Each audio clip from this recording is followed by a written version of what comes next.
Stop, parce qu'après on va se faire strike et en plus c'est cringe. Salut tout le monde, c'est Nitobag, j'espère que vous allez bien. On se retrouve aujourd'hui, mesdames et messieurs, pour parler de Halloween Kills. Et avant ça, j'aimerais vous dire, en 2018, je suis allé au cinéma avec mon cousin. Voilà, cinéma de Montauban, très classe. On est allé voir le film Halloween et on allait le voir quasiment le jour d'Halloween. Je crois que c'était le 29 octobre qu'on allait le voir. Halloween, c'est le 31, vous vous en doutez. On est allé voir le film et c'est une de mes meilleures séances de cinéma de ma vie. On a passé un moment ultra agréable, c'était super cool. Le film nous a vraiment plu, si bien que quand le film est sorti en Blu-ray, je l'ai acheté en Blu-ray. Il est là dans ma petite ludothèque. Et vraiment, ça m'a fait ultra plaisir de voir ce film-là. Et j'étais en mode, j'ai dit à mon cousin, quand Halloween Kills sortira, on ira le voir Day One au cinéma. Bon, je suis pas allé le voir Day One, je dois être le dernier au monde à sortir ma critique dessus. Mais je suis enfin allé voir Halloween Kills au cinéma, parce que oui, il est encore au cinéma. Et effectivement, j'y suis allé avec mes cousins, cette fois-ci au cinéma d'Orléans. Donc voilà, dans des très bonnes conditions, il y avait très peu de monde dans la salle, mais c'était super cool. Sur grand écran, ça fait toujours plaisir. Et autant vous dire que j'ai passé une très bonne séance. J'ai beaucoup aimé ce Halloween Kills. Donc, pour vous raconter un petit peu, Halloween Kills, c'est la suite directe du film sorti en 2018 avec toujours David Gordon Green à la réalisation. Il y a toujours effectivement aussi le même casting, hein, Jamie Lee Curtis, etc. Parce que j'ai pas retenu le nom des autres acteurs. Mais plus qu'une suite, c'est un film qui renoue avec les précédents films de la franchise, avec quelques flashbacks, notamment des flashbacks pour le Halloween de 1978, et le retour de certains personnages, ou plutôt survivants, voilà, des personnages qu'on avait pu apercevoir dans Halloween 1. Donc voilà, enfin Halloween 1, le tout premier, hein, celui de John Carpenter. Et donc voilà, et franchement ça c'est pour renouer effectivement avec ce côté fan service et ce côté nostalgique que les fans de la saga Halloween ont. Mais ça marche parce que moi j'adore le Halloween 1 de John Carpenter. D'ailleurs il faut que je vois le 2, la suite de celui de Carpenter, je l'ai jamais vu. Mais je vais faire une vidéo sur le 3 d'ailleurs que j'ai vu aussi. Mais bon bref, passons. Et effectivement, bah, c'était un super moment. C'était un super moment. Bon, évidemment, on va revenir sur ce film. Qu'est-ce que je pourrais vous dire dans cette partie sans spoiler? Eh bien, je pourrais vous dire que c'est un film qui change d'habitude. On est vraiment sur un slasher vraiment très violent, très gore, avec de nombreux meurtres, de nombreuses scènes très gore, très réfléchies, parce que il y a toujours une poésie dans la mort avec Michael Myers, la façon dont il va animer les corps, la façon dont il va tuer ces personnages-là. Il va toujours trouver des nouvelles armes. Il va pas les tuer qu'au couteau. Il va trouver toutes sortes de d'armes. J'ai aimé certains ralentis. Après, je dois avouer que le montage m'a un peu surpris. C'est un montage qui a rien à voir avec celui de 2018. On est vraiment sur des scènes un peu overcut. Donc overcut, ça veut dire quoi? Ça veut dire que bah, il y a beaucoup de coupures et on sent que, je sais pas, il y a certains angles de caméra, certains ralentis qui m'ont pas forcément plu, que j'ai trouvé un petit peu bizarre. Cet Halloween-là m'a fait moins peur que le précédent. J'ai sursauté qu'une seule fois et encore, je savais que le screamer allait arriver, mais j'ai quand même sursauté. Je reviendrai en partie spoiler à quel moment j'ai sursauté, mais je ne vais pas vous spoiler maintenant. Mais j'ai sursauté une seule fois, ce qui est assez faible. Après, je rappelle que c'est un slasher, c'est pas comme un film d'horreur traditionnel, c'est pas comme un Conjuring ou un Inside Use. Là, le truc, c'est pas vraiment de vous faire peur, mais plutôt, enfin, essayer d'avoir peur avec les personnages, mais plutôt de savoir comment les personnages vont réussir à survivre et comment Michael Myers va réussir à tuer tous ses personnages principaux. Donc, le film est un réel massacre. J'ai compté dans le film Michael Myers tue plus d'une trentaine de personnes, ce qui est vraiment insane par rapport au Halloween de 2018. Il a vraiment, là, il a fait un carnage. Bah, c'est pas pour rien que le film s'appelle Halloween Kills. C'est un vrai carnage que fait Michael Myers. Après, malheureusement, ce que je trouve dommage, c'est que là où dans un Halloween ou dans un slasher, t'es un peu en panique quand le tueur tue quelqu'un. Là, il tue tellement de monde dans le film qu'au bout d'un moment, tu t'en bats les couilles. Il tue tellement de monde que t'es en mode, ok, bon, il tue encore des gens. Bon, vas-y, continue, frère. Vas-y, c'est ton job, quoi. Alors que d'habitude, dans le Halloween de 2018, j'avais plus ce truc de ah, est-ce qu'il va les tuer, ceux-là, est-ce qu'il va arriver à les tuer? Alors que là, il bute tout le monde. C'est simple, il bute tout le monde. Donc voilà, non mais c'est assez sympa. Il y a cette thématique de la maison avec les différentes pièces où à chaque fois qu'ils changent de pièce, arme à la main, ils essaient de trouver Michael et il est toujours dans l'endroit où on s'y attend pas. Je reviendrai en partie spoiler aussi sur certains moments où on pouvait penser que Michael était dans telle pièce et en fait il n'y était pas. Mais non, c'est assez intéressant. Après, je trouve que c'est sympa. Après, je trouve que ça part un petit peu en couille parce que Michael Myers est surpuissant dans le film. Vraiment, il a ce truc de, c'est un tueur né quoi. Il est vraiment, enfin vraiment, c'est un tueur hors pair. Et rien ne peut le tuer, donc ça je trouve que c'est un petit peu dommage, il est vraiment invincible, et ça c'est un petit peu dommage. À voir comment tout ça va se terminer, on le saura dans Halloween Ends, qui va sortir en 2022, qui est déjà en cours de production, etc. Donc Halloween Ends, parce que c'est une trilogie en fait, qui sera le dernier de ce volet-là, et comment ils vont réussir à vaincre Michael Myers. On peut se poser des théories sur comment Michael Myers peut mourir, comment Michael Myers peut être vaincu. Au niveau du masque, j'ai beaucoup aimé ce masque-là, un masque vraiment, une partie sombre et ensanglantée et l'autre partie encore bien blanche, etc. Et quand Michael Myers est sans le masque, et bah on sent, on a l'impression que c'est pas son visage, alors que quand il enfile le masque, on a l'impression que c'est son visage et que ça fait vraiment partie de lui. J'ai beaucoup aimé cette dimension-là. Voilà, j'ai vraiment apprécié ça. Que vous dire de plus que c'est un film assez intéressant finalement, que c'est pas un mauvais film, loin de là. Certes, il y a des trucs qui n'ont pas vraiment de sens, il y a des trucs un petit peu agaçants, mais pour autant, j'ai passé une très bonne séance et non, c'était. Oula, attendez, 2 petites secondes. Mesdames et messieurs. Ouais, vous avez vu, je fais des coupures et tout, ça fait plaisir. Non, mais j'ai dû me moucher, du coup, ça a fait du bruit et tout, et je voulais pas encore me moucher devant la caméra. Donc, je me suis mouché, voilà, tout va mieux. Donc, bref, j'étais en train de dire que, ouais, c'était un film assez intéressant. J'ai hâte de voir la suite, mais je me demande comment va être la suite, parce que là, il est tellement fort, et on en apprend beaucoup dans cet Halloween. Mine de rien, on en apprend beaucoup sur Michael Myers dans cet Halloween, et je trouve ça ultra intéressant. Ils ont vraiment bossé ce côté de Michael Myers, que le mystère autour de Michael Myers. Est-ce que c'est un humain? Est-ce que c'est un extraterrestre? Enfin, vraiment, il y a ce truc-là, quoi. Il y a ce truc-là. Est-ce que c'est un dieu du mal? Non, franchement, j'ai bien kiffé. C'était une bonne séance, un plaisir de le voir aussi avec mes cousins et de pouvoir partager avec eux ce film-là. On a pu en débattre après, etc. Après, encore une fois, je trouve que, bon, c'est dans le titre du film, mais il tue vraiment beaucoup trop de monde dans ce film, Michael Myers. Ce qui fait un petit peu baisser la dimension de tuer quelqu'un. Là, dans ce film, c'est il tue tout le monde. Et c'est un peu. Moi, je trouve ça un petit peu agaçant. Mais voilà, il fait le ménage. À voir la suite. J'ai trouvé aussi dommage, après dommage, Jamie Lee Curtis qui dans le film va passer tout son temps à l'hôpital, hein, tout simplement. C'est pas un gros spoiler, hein, voilà, ça va, il y a des pires trucs à spoiler, mais de toute façon je pense que vous avez déjà tous vu le film, mais elle va beaucoup passer de temps à l'hôpital, Jamie Lee Curtis, et du coup elle sert à rien dans le film à part crier, mettre des coups de genoux et elle va se faire mal. Les gens qui ont vu le film vont comprendre ce que je veux dire. Et voilà. Mais malgré tout, voilà. Bon, bonne séance, bon moment. Bon, je crois que j'ai tout dit sur ce film. Donc voilà, je vais passer en partie spoiler. Avant, si vous n'avez pas vu le film et que vous avez peur d'être spoilé, eh bien ne restez pas sur cette vidéo. Mais vous pouvez tout de même vous abonner, liker cette vidéo et la partager pour faire plein de vues et pour que je devienne millionnaire. Ce qui serait intéressant et me ferait quitter ma condition de déscolarisé. Euh, En tout cas, mesdames et messieurs, nous allons passer en partie spoiler. C'est parti. Donc pas de coupure et tout, on y va comme ça à l'arrache. Donc en partie spoiler, déjà j'aimerais commencer par dire que j'ai bien aimé. J'ai bien aimé effectivement les révélations qu'on apprend sur Michael Myers dans ce film. On a eu une grande tirade de Jamie Lee Curtis qui nous dit qu'en fait Michael Myers, plus il tue, plus il se nourrit un petit peu des âmes de ses victimes, plus il devient puissant et plus il devient invincible.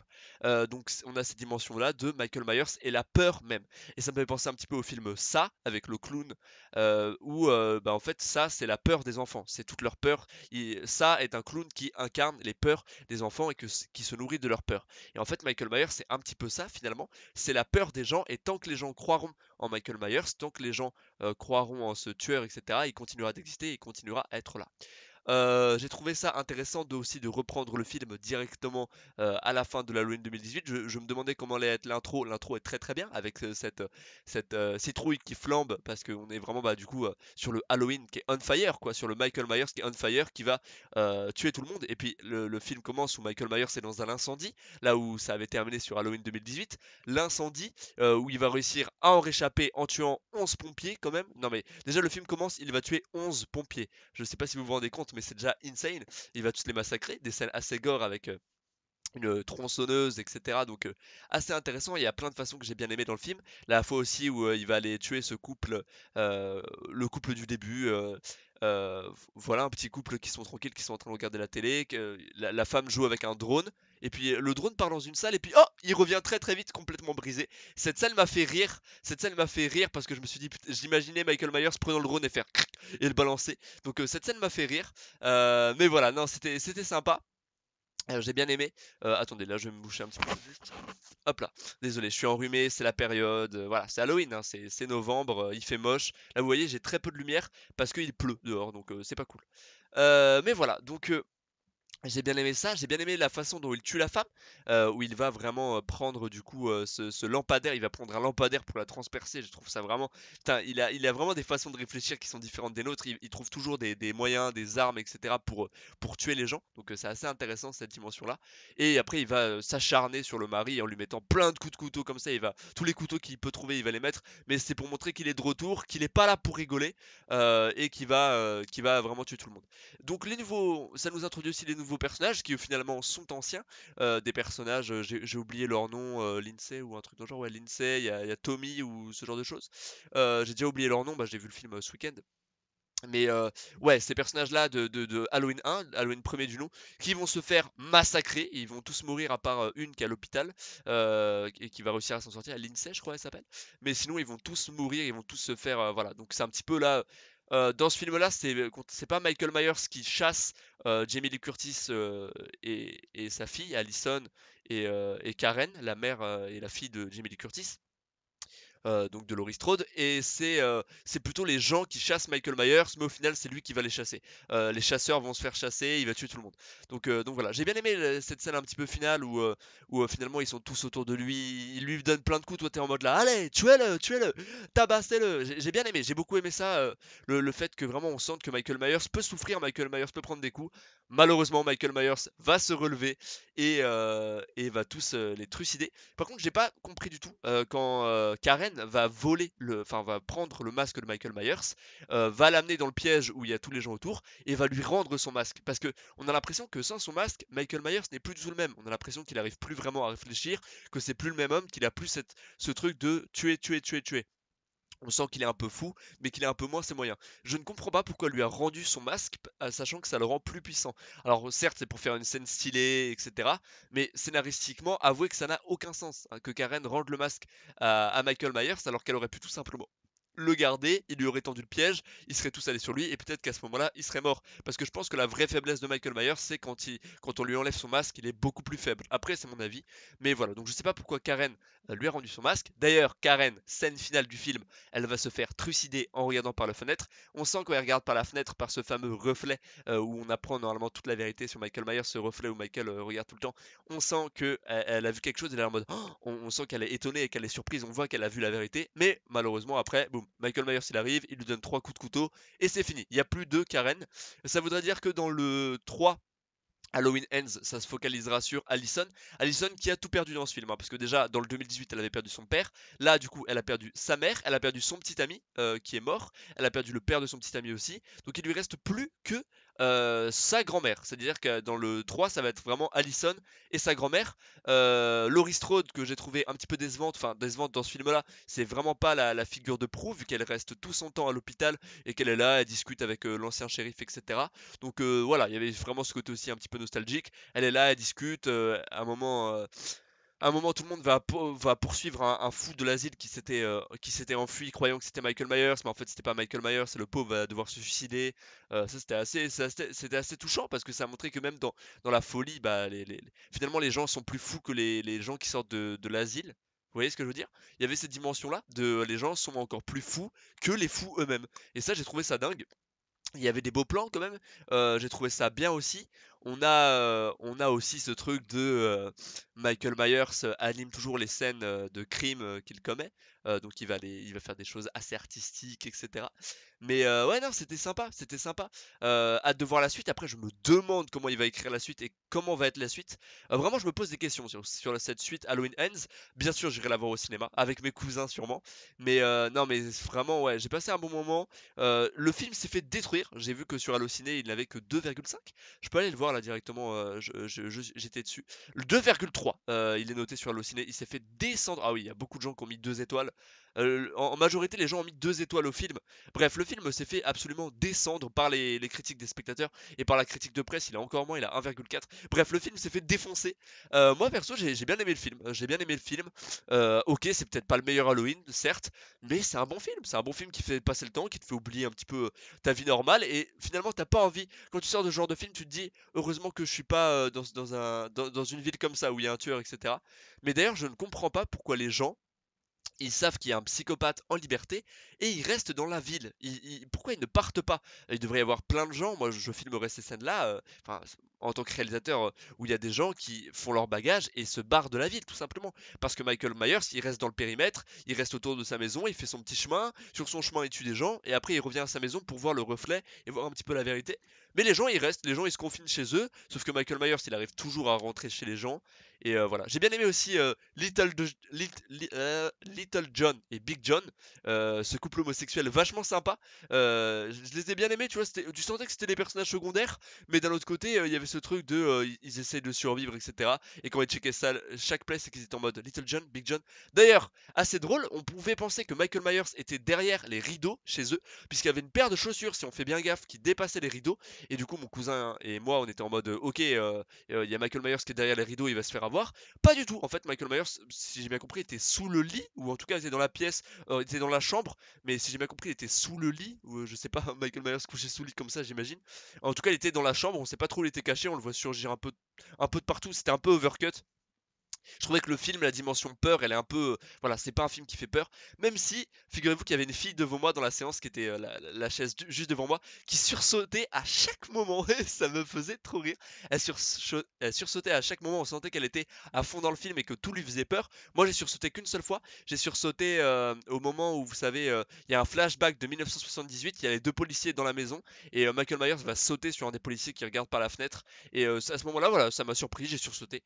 Même si je savais qu'il allait arriver, je savais qu'il allait avoir un screamer que Michael allait arriver. Mais malgré tout, il est arrivé pile au moment où je m'y attendais pas forcément. Et du coup, ça m'a fait sursauter. Voilà, c'est le moment du film où j'ai sursauté. Vous voyez, c'est même pas dans le film même, c'est dans un flashback de 78. Mais j'ai bien aimé. Non, franchement, c'était sympa. Bon, là, vraiment, les nouveaux personnages qui ont été rajoutés sont tous fait trucider. Je pense notamment à ce couple ce couple en infirmière et en docteur qui s'est fait détruire dans la voiture, ils se sont fait complètement tuer. J'ai adoré ce truc de Michael Myers, boum, balance la portière, hop, ça lui fait revenir le magnum de la fille en pleine tête et ça lui met une balle. J'ai trouvé ces morts-là vraiment réfléchis, grave classe. J'ai bien aimé aussi, c'est bizarre de dire j'ai bien aimé les morts, mais c'est un slasher, hein, on peut le dire comme ça. J'ai bien aimé aussi quand j'ai oublié son nom, le petit copain de Allison se fait boum boum prend cher avec sa tête à la rambarde parce que tu sens que Michael Myers il prend du plaisir en faisant ça. Tu sens que déjà il fait peur à Allison et ensuite il est là, il s'amuse. Pour lui c'est Tetris quoi. Le mec il essaie de faire rentrer sa tête. Enfin c'était voilà, il y avait ce truc là. Et non franchement j'ai bien aimé. J'ai bien aimé. Je trouve que c'est toujours poétique. C'est un slasher, c'est pas un film d'horreur à part entière. C'est toujours sympa. J'ai hâte de voir comment ça se termine. Alors je vous le dis honnêtement, j'ai préféré Halloween 2018, donc Halloween qui est sorti en 2018, que ce Halloween Kills. Mais malgré tout j'ai passé un bon moment de Halloween Kills. Je trouve que c'est un bon, voilà, un bon slasher. Et Michael Myers a été, Tony Truant a massacré tout le monde dans ce film. Il a tué plus de 30 personnes. J'ai compté 32 ou 33 personnes dans le film. C'est énorme. Je pense que c'est le film Halloween où Michael Myers tue le plus de personnes, mais il va massacrer beaucoup de gens. Et à voir comment tout cela se termine. En tout cas, voilà, mesdames et messieurs, c'est la fin de ma critique sur ce Halloween Kills. Vous l'avez compris, j'ai bien kiffé. Je vous ferai une critique de Halloween Ends en 2022. D'ici là, prenez soin de vous. C'est la période de novembre, donc on est un peu malade. Moi, j'ai un peu la voix enrouée et j'arrête pas de me moucher. Je suis enrhumé et tout, c'est un peu chiant. Mais voilà, mesdames et messieurs, prenez soin de vous en cette période compliquée. C'était Nitoback. N'hésitez pas à liker, commenter, à vous abonner à cette chaîne et à partager cette vidéo, ça me ferait ultra plaisir. Et c'était Nitoback, peace out. Et j'ai une nouvelle outro, j'espère qu'elle vous plaît. J'ai une nouvelle outro, pas de montage, juste un petit cri de guerre, un petit cri de guerre que je me suis entraîné à faire. Corona! Voilà, comme si Corona marquait un but. C'est excellent, ce sera ma nouvelle outro dans mes prochaines vidéos parce que ça me fait rire. Et n'hésitez pas vous aussi à crier Corona chez vous, c'est très très drôle. En tout cas, merci à tous, au revoir.